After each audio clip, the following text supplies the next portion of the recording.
Welcome to this month's edition of Focus on Health. I'm your host, Dr. Barbara Brookmeyer, and today we'll be talking about dog bites and what you should do. And our special guest is Alicia Evangelista with the Frederick County Health Department's Environmental Health Services. Alicia, welcome and thank you for joining us. Hi, thank you for having me. Okay, so I know we're going to talk about dog bites. So how about if we break it down? So first we talk about people, if they're the victim, what the victim of a dog bite should do. And then after that, talk about what owners of dogs who have just bitten someone should do. Sounds good. Okay? Mm-hmm. All right. So what are some tips that you have for people to prevent being bitten by a dog?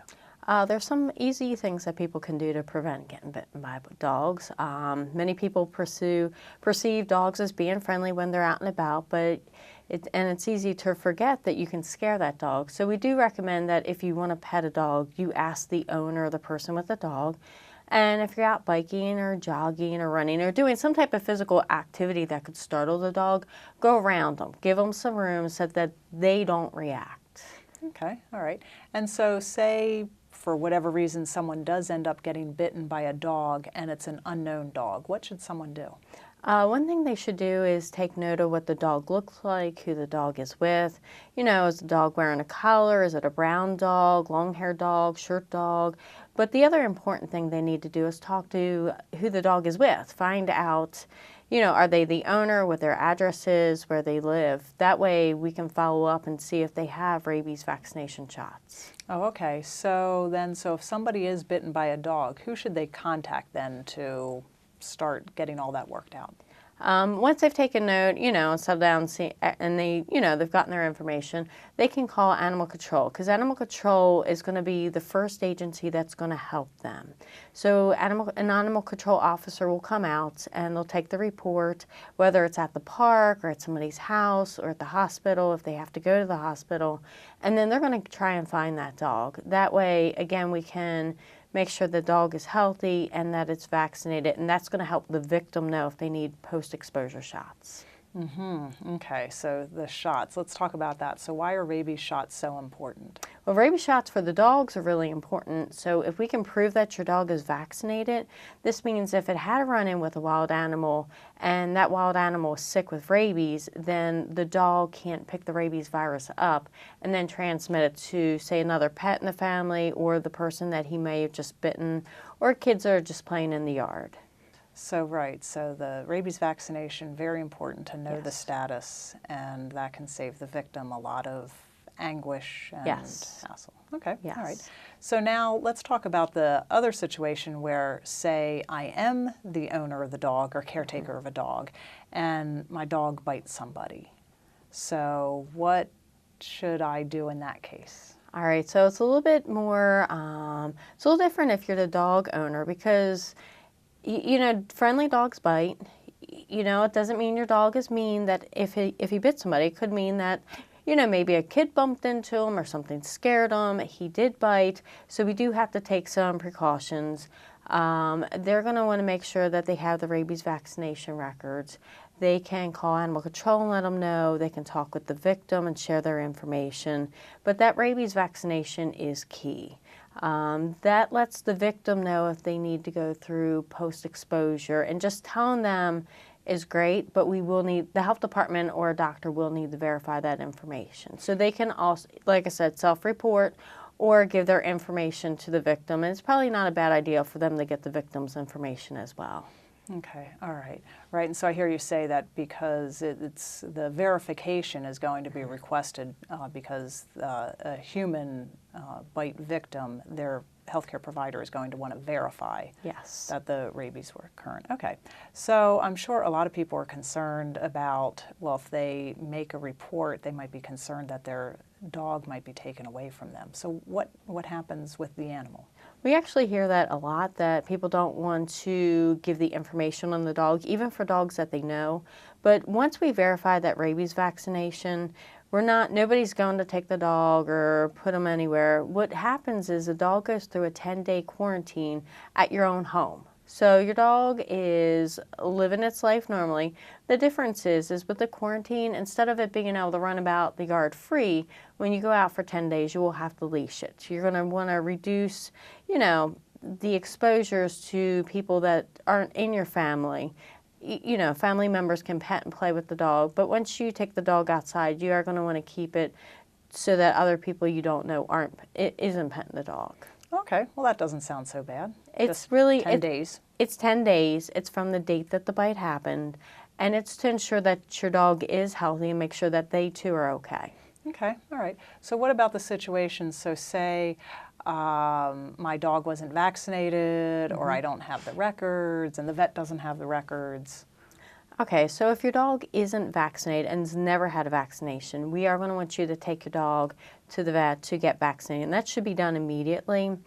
If your dog has had vaccinations, or you believe it's had vaccinations but you can't find the records, it kind of indicates it's time to go to the vet and go ahead and get those rabies boosted. And at that point, that should protect the dog against if they were to have a run-in with a rabid animal, but it also brings them into compliance so that they are protected. As far as the vet visit goes, you will need to go to the vet whether your dog is vaccinated or not. So that is something that they should be aware of. So if they did bite somebody, they should go ahead and just go to the vet and get the dog vaccinated. Okay, all right. And then how about, you mentioned before, so if a dog is fully vaccinated, then talking about just like 10 days in the home, having to be leashed, I guess, if they go out of the home.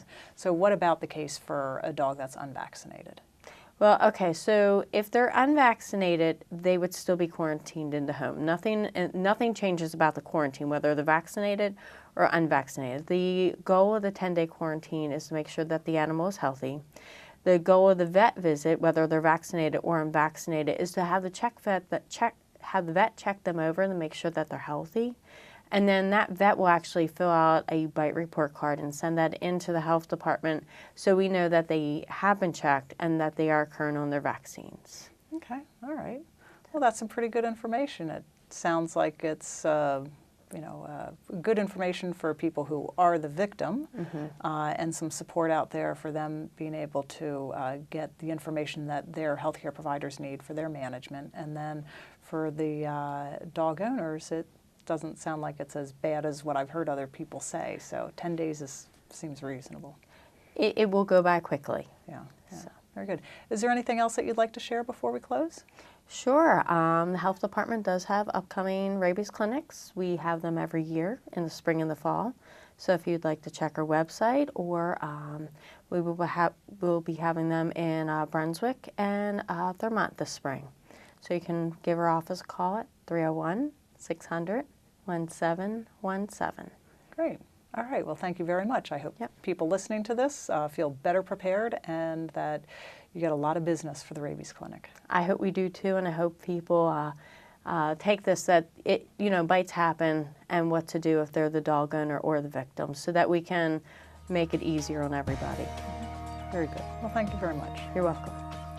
And now please stay tuned for this month's Medical Myths. Hola, bonjour. Thinking about learning a foreign language? How about taking a few business courses online? Or you might just want to relax by flipping through a magazine on your mobile device. Good news! Frederick County Public Library rolled out 3 new great digital tools to help you learn the convenient way. First is Rosetta Stone, the premier language learning program with invaluable tools to help you master any one of 30 languages. Lynda.com offers all kinds of online business and tech courses to take in the comfort of your own home. And these can help you achieve your own personal and professional goals. And Flipster offers 15 popular digital magazines such as People, Time Magazine, that you can read on your mobile device and even download the app, which makes it a super easy and fast way to enjoy these magazines. 3 exciting new digital tools offered to you by Frederick County Public Libraries. They're all free, and you need only your library card to get started. Visit fcpl.org for more.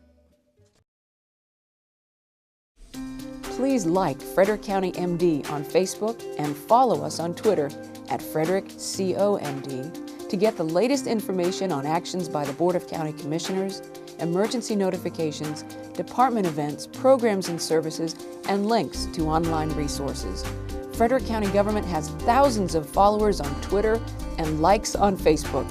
In addition to the county website at www.frederickcountymd.gov and FCG-TV, cable channel 19, social media is one more way we keep our citizens and visitors informed and involved in the actions of Frederick County government. And now here's this month's medical myth. This month's medical myths is about colorectal cancer. The first myth is that if you don't have any problems or symptoms, you don't need to get screened for colon cancer. Well, all too often, there aren't any symptoms when someone has colon cancer. That is why the screening test is so important. If you wait until you have symptoms, it could be too late. If you do have symptoms such as blood in or on the stool, stomach pain, aches or cramps that do not go away, or losing weight and you don't know why, you should see a healthcare provider, as these symptoms could be caused by treatable conditions, including cancer. But the sooner you treat them, the better your chances.